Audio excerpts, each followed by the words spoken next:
மயிலாடுதுறை மாவட்டத்தில் வட்டார போக்குவரத்து அலுவலர் இல்லாததால் வாகன பதிவு, ஓட்டுநர் உரிமம் நீட்டிப்பு உள்ளிட்ட பல்வேறு பணிகள் பாதிக்கப்பட்டுள்ளதாக சமூக ஆர்வலர்கள் தெரிவித்துள்ளனர்.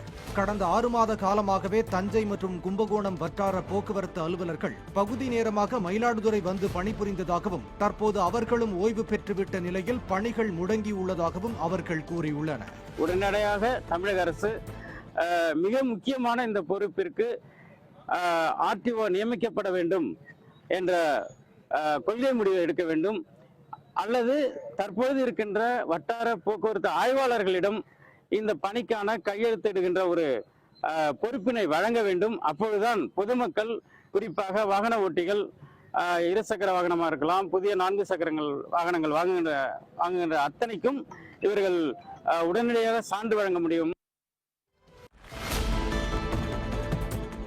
சென்னை வடபழனியில் வீட்டின்